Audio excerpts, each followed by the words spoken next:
ያረጋኛል አንፎሎ ያረጋኛል ማለት አሁን ነው። ይህ ሰርጥ በመዘጋትና በመከፈት መከራውን ነው የበላው ጋይስ። በዛሬው ዕለትም እንግዲህ ኢራን ሙሉ ለሙሉ ሰርጡን ከዚህ በኋላ ዝግ ማድረጓን ይፋ ያደረገች ሲሆን ከአሜሪካ ለተሰነዘረባት ጥቃት እንዲሁም ደግሞ በአካባቢው ላይ ማለት ነው እየደረሰባት ያለውን ነገርና ስምምነቱ መፍረሱን ተከትሎ ሰርጡ ሙሉ ለሙሉ ዘግቻለሁ ስትል ነው እያሳወቀች የምትገኘው። ኢራንም እንግዲህ የአሜሪካ ንብረቶች አሉባቸው የተባሉ የተለያዩ 4 ሀገራት መምታቷን ያሳወቀች ሲሆን በሰዓትም እንግዲህ ሰርጡ ሙሉ ለሙሉ መዝጋቷን ይፋ አድርጋለች። ሁለቱ ሀገራትም እንግዲህ በተለያዩ ቀናት ላይ ጥቃት ይሰነዛዘሩ እንጂ ሰርጡ ግን አልተዘጋም ነበር። የተለያዩ ሀገራት መርከቦችም እንግዲህ መተላለፍ ጀምሯል። እንዲሁም ደግሞ ዛሬ ድረስ ማለት ነው መርከቦች እየተተላለፉ ነበረ። ነገር ግን ኢራን በዚህ ሰዓት መርከቦችን መተላለፍ እንዳይችሉ እንዲሁም ደግሞ የሆርሙዝ ሰርጥ ሙሉ ለሙሉ ዝግ ማድረጓን እያሳወቀች የምትገኘው። እኔ ባወጣሁት መስመር አልተላለፉም ያለቻቸው መርከቦች ላይ ጥቃት በመሰንዘሯ ምክንያት ከአሜሪካ ማለት ነው ትናንትና ምሽት ከባድ የተባለ ጥቃት ተሰንዝሮባታል። ይህንን ተከትሎም እንግዲህ ኢራን ማለት ነው ስምምነቱ ተጥሷል በማለት ሰርጡ ሙሉ ለሙሉ መዝጋቷን አሳውቃለች። አሳሳቢ ነው። በድጋሚ የነዳጅ ዋጋ ንረት እንዲሁም ደግሞ እጥረት ሊያጋጥም እንደሚችልም ጭምር እየተገመተ ይገኛል። እስኪ በዚህ ጉዳይ ላይ ሀሳብ ካላችሁ ኮሜንት ላይ አጋሩኝ። አዲስና ፈጣን መረጃዎችን ግን አሁንም አጋራችኋለሁ። ፕለስ ምልክቷን ተጭናችሁ አብራችሁን ቆዩ። መልካም ቆይታ ይሆንላችሁ። በቤት አከራዮች ላይ ከባድ እርምጃ ወስዳለሁ ሲል የአዲስ አበባ ከተማ ቤቶች ልማትና አስተዳደር ቢሮ በጥብቅ አስጠነቀቀ። ቢሮው እንዳመላከተው አንዳንድ አከራዮች ተከራዮችን ቤቱን ለራሴ ወይንም ለዘመድ የፈልገዋለሁ በሚል የሐሰት ምክንያቶች አስለቅቀው በከፍተኛ ዋጋ አዲስ ተከራይ ለማስገባት እየሞከሩ ነው። እንዲሁም በሚስጥር ከፍተኛ ዋጋ ተስማምተው በሰነድ ላይ ግን አነስተኛ ዋጋ በመጻፍ የሕግ ጥሰት እየፈጸሙ ይገኛሉ ብሏል። ይህ የተባለው የከተማ አስተዳደሩ የቤት ኪራይ ጭማሪ ጣሪያ 11.5% ማድረጉን ተከትሎ ሲሆን ተከራዮች መሰል ድርጊቶች እንዳያጋጥሟቸው ክፍያዎችን በባንክ ብቻ በመፈጸም ህገወጥነትን በማስረጃ እንዲያጋልጡና ለቢሮው ጥቆማ እንዲሰጡ ጥሪ ቀርቧል። ሐሳባችሁን በኮሜንት አጋሩ።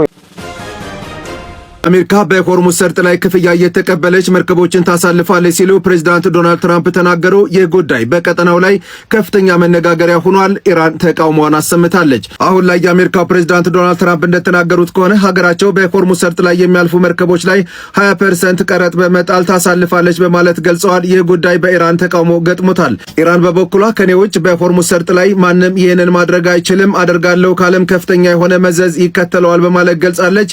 በሁለቱ ሀገራት መካከል አዲስ ሌላ ውዝግብ ተፈጥሯል። በርካታ የመገናኛ ብዙሃንም ትኩረታቸውን እዚህ ላይ አድርገዋል። በቀጣይ የሚወጡት መረጃዎች በዚሁ ቻናል ላይ ኢራን የሆርሙዝ ወሽመጥን ዳግም በፈንጂ ማጠር ጀምራለች ስትል ኤምሬትስ ለአሜሪካ አቃጠረች። የኤምሬትስ ምንጮች ኢራን በሆርሙዝ ባህር ውስጥ ፈንጂዎችን መቅበሯን እንደቀጠለች ነው ብለዋል። የኢራን የውጭ ጉዳይ ሚኒስትር ቴህራን ካሁን በኋላ አሜሪካ ሁሉንም ስምምነቶች ሙሉ በሙሉ ለማክበር እስክትመለስ ድረስ በስምምነቱ ውስጥ ያሉትን ግዴታዎቿን መወጣቷን እንደምታቆም ገልጸዋል። ሚኒስትሩ አክለውም ኢራን የተፈረመውን ስምምነት ጥሳ እንደማታ ታውቅ በመናገር ሁሉንም ስምምነቶች በመጣስና ባለማክበር ዋሽንግተን ሙሉ ኃላፊነቱን ትወስዳለች ብለዋል። የሀገር ሽማግሌው በታጣቂዎች መገደላቸው ተነግሯል። አማራ ክልል ባቲ ወረዳ ሼህ ያህያ ኢማም ከታጣቂዎች በተተኮሰባቸው ጥይት ነው የተገደሉት ተብሏል። በአካባቢው ላይ የታወቁ የሀገር ሽማግሌና ትንሽ ትልቁን የሚመክሩ የተጣሉትን የሚያስታርቁ አባት እንደነበሩም ተነግሯል። ለቤተሰቦቻቸው መጽናናትን እመኛለሁ። ጠቅላይ ሚኒስትር ዶክተር አብይ አህመድ ለቅሶ ለመድረስ ኳታር ገብተዋል። የኢትዮጵያ ጠቅላይ ሚኒስትር ዶክተር አብይ አህመድ በአሚር ሼህ ሐማድ ቢን ካሊፋ አልታኒ ሞት የተሰማቸውን ሐዘን ለመግለጽ ዶሃ መግባታቸው የኳታር ሚዲያዎች ዘግበዋል። ጠቅላይ ሚኒስትሩ ብቻ ሳይሆኑ አብሯቸው ወደዛ የተጓዙት የከፍተኛ ባለስልጣናት ልዑካን ቡድናቸው ጭምር መሆናቸውም ታውቋል። እዛም ሲደርሱ የኳታር ትራንስፖርት ሚኒስትር ሼህ አብዱላሂ ቢን መሐመድ፣ በኳታር ደግሞ የኢትዮጵያ አምባሳደር ኮሆት ፋይሰል አሊ አብሯቸው በመሆን አቀባበል አድርገውላቸዋል። ዶክተር አብይ አህመድ ገደገውፍ ኳታር ገላን ዱአን ቦቀቹ አሚሪ ዱራኒ ካታር ሼህ ሐማድ ቢን ካሊፋ አልታኒፍ ገደሳኒ ብሰቹፍ ሚኒስትር ሙሜ ዶክተር አብይ አህመድ ኳታር ገሉኒሳኒ ሜዲን ቻናል ላይ ካስታውሳችሁ እኛን የምናወርደው ብሎ ለዛኗ ሲነግሯት ስታየኝ ቃ መሰልኩ እንደ ስታዘልና ብላ በቃ እሱን ሲኖ ጭንቅላቴ ላይ መጣው ዶናልድ ትራምፕ እንግዲህ እኛን የምናሳልፈው ብለዋል በስትሬት ኦፍ ሆርሙዝ በኩል የሚያልፉ መርከቦችን። ይህም በማለት ከተናገሩ በኋላ ነው እንግዲህ ከዚህ በኋላ ምንም አይነት መርከብ በስትሬት ኦፍ ሆርሙዝ በኩል አያልፍም በማለት የኔቫል ብሎኬዳቸውን ድጋሚ ኢንፎርስ እንደሚያደርጉ መረጃ ያወጡት። ስትሬት ኦፍ ሆርሙዝ ተዘግቷል ብላ ነበር ትናንትና ኢራን። አሁን ደግሞ በእኛ በኩል ነው የምታልፉት ብለዋል ትራምፕ። መርከቦች እዛ አካባቢ ያሉ መርከቦች ወዴት እንደሚሄዱ አላውቅም። ከዚህም በተጨማሪ ደግሞ እያንዳንዱ የሚያልፍ መርከብ 20% ክፍያ ይከፍላል፣ ከጫኖ ካርጎ ማለት ነው። 20% ክፍያ ይከፍላል ብሏል ትራምፕ ለአሜሪካ ጥቂት ሳምንታት በፊት ኢራን ክፍያዎችን አስከፍላለሁ በምትልበት ሰዓት ላይ አታስከፊም፣ ስትሬት ኦፍ ሆርሙዝ ሁሉም ሰው በነፃ ነው ማለፍ ያለበት በማለት እንግዲህ ለመርከበኞች ጥብቅና ቆሞ የነበረው ዶናልድ ትራምፕ አሁን 20% እናስከፍላለን ብለዋል። የምትመለከቱ እንግዲህ የኢራን ውጭ ጉዳይ ሚኒስትር የሆኑት ሰይድ አባስ አራጋቺ የጻፉት ጽሁፍ ነው። ፖደስ ኢዝ አብሶሉትሊ ራይት በማለት የሚጀምሩት ያው ፖደስ ማለት የአሜሪካ ፕሬዚዳንት ቅጽል ስሙ ነው፣ ደግሞ የኮድ ኔም ነው ፖተስ ተብሎ የሚጻፍለት ማለት ነውና whoever provides secure and safe passage of commercial vessels through the Strait of Hormuz should be compensated for their service. ማንኛውም የትኛውም አካል በስትሬት ኦፍ ሆርሙዝ በኩል ሰላማዊ መንገድ ደግሞ ሰላማዊ ፓሴጅ የሚያዘጋጅ አካል ሁሉ ክፍያ መከፈል አለበት፣ ኮምፐንሴት መደረግ አለበት። ኢራን has always been the guardian of the strait and will remain so forever. ኢራን ጋርዲያን ነች ሴቱ፣ ከዚህም በኋላ ጋርዲያን ነች የምትሆነው ለዘላለም ይቀጥላል። 20% is of course too much, will be fair. ታዲያ ይገርም 20% በጣም አብዝቷል። እኛ will be fair፣ እኛ የምናስከፍለው ክፍያ ትንሽ ነው የሚሆነው ያሉ እንግዲህ አባስ አረጋች። በዚህ በኩል ደግሞ የየመኑ ሁቲ ባብል ማደብን ለመዝጋት እያሰበ ነው እየተባለ የሚገኘው። እነዚህ ወሽመጦች ተዘጉ ማለት ዓለም ላይ እንግዲህ ኦልሞስት 40% በላይ የሚሆነው ንግድ ሊቆም ነው። ወደ ረሃብ ልንገባ ነው ማለት አሁን እያንዳንዷ የስትሬት ወር ደግሞ የባህር ሰርጥ ያለው ሀገር ሁሉ አቅሙን አይቷል። እንዴት አድርጋ ኢራን ዓለምን በእጇ እንዳስገባች ስላየ እያንዳንዱ ሀገር በቃ በባህር ያለችው ሀገር ሁሉ መዝጋት ይችላል። በቃ እንደዚህ ካልተመቸው ሊዘጋ ነው። በቃ እኔ አላውቅም ይሄ ነገር how it's going to play out ብቻ አብረን የምንመለከት ይሆናል። ፎሎ ማድረጋችሁ እንዳትረሱ።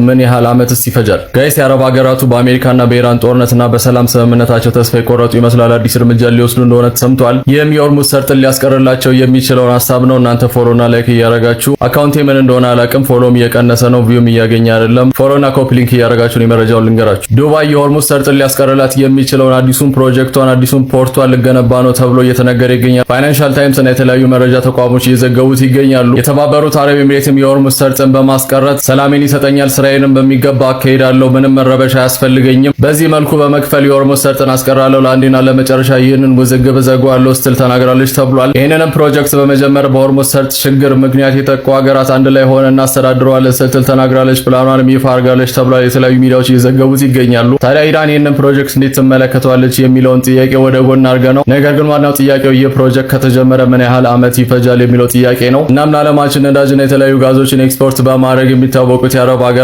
በየቀኑ በየደቂቃውና በየሰዓቱ የሚቀያየረውን ይህንን ነገር የሰለቻቸው ይመስላል። በአሜሪካና በኢራንም ሰላም ስምምነት ተስፋ የቆረጡ ይመስላል። አዲስ ነገር ካለ ማሳወቃችሁ ይሆናል። እንደተለመደው ፎሎና ላይክ ማድረግ እንዳትረሱ። ይህ ነገር ተፈጻሚ ይሆናል ብላችሁ ታስባላችሁ? ሼሁ መገደላቸው ተሰማ። በአማራ ክልል የባቲ ወረዳ የሃይማኖት አባትና ታዋቂ ሀገር ሽማግሌ የነበሩት ሼህ ያህያ ኢማም በታጣቂዎች መገደላቸው ተሰምቷል። ሼህ ያህያ ኢማም ማህበረሰቡን በፍቅር በእርቅና በመቻቻል በማገልገል የተጣሉትን በማስታረቅ እና ወጣቶችን በመልካም ስነ ምግባር በመምራት የሚታወቁ ትልቅ የሰላም አባት እንደነበሩ ተነግሯል።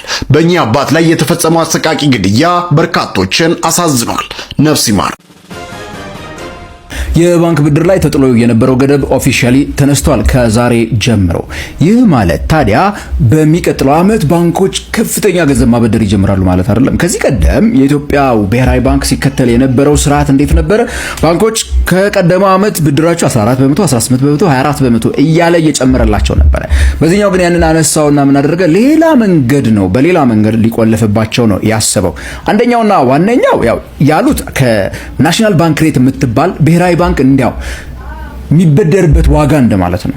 ባንኮች እኔ ጋር መታችሁ ብታበድሩኝ 15 በመቶ ከፍላችኋለሁ ነበር የሚለው አሁን 16 ከፍላችኋለሁ ነው እያለ ያለው። በተለይ ግምጃ ቤት ሰነዶች ምናምን ወደ 11 በመቶ ወርደዋልና ገበያው ላይ የወለድ ምጣኔ እየወረደ ስለሆነ 16 ያገኘ እኔ ጋር ቢያበድር ይሻላል። ለነጋዴ ንብረት ይዞ ተካሶ ምን ብሎ ነገር ውስጥ ከሚገባ ለኔ ቢያበድረኝ 16 ከፍለዋለሁ እያለ ነው። ያ ግን ብዙ ጊዜ አይሰራም። ምክንያቱም እኛ ሀገር ሳኮስ ማይክሮ ፋይናንስ በ40 በመቶ በ30 በመቶ እያበደሩ እንደሆነ ስለምንሰማ ገበያው ገንዘቡን ካገኘው ይበደራልና ያን ያህል እሱ ይይዘዋል ብዬ ከሚያምኑት አይደለም እኔ።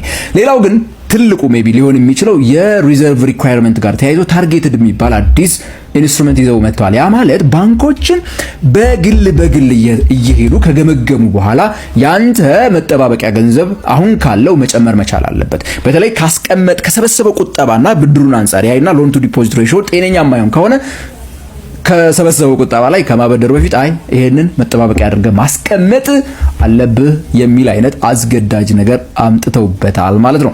እነዚህን ነገሮች በማድረግ ዋናው ሐሳብ እንግዲህ የዋጋ ግሽበት ገበያ ላይ እንዳይከሰት መከላከል የሞኔታሪ ፖሊሲ ኮሚቴው ዋነኛ ዓላማ ነው። ስለዚህ ብድር በሚፈለገው መጠን በሚቀጥለው ዓመት ቢመጣ እንኳን ዋጋው ከፍ ያለ፣ ወለዱ በጣም ከፍ ያለ፣ የሚከፈልበት ዋጋ ከፍ ያለ መሆን የሚችልበት ቻንሱ ሰፊ ነው። በአማካይ ከ20 በመቶ በላይ እንደሚሆን እርግጠኛ ነኝ። ምክንያቱም ለመንግስት ያለምንም ወጪ በ16 በመቶ ለብሔራዊ ባንክ ቢያበድር ይሻለዋል። ባንክ እዛ ሄዶ በ18 በምናምን ከሚያበድር ማለት ነው። ምንም ይሆን ይመስላችኋል? አስተያየታችሁን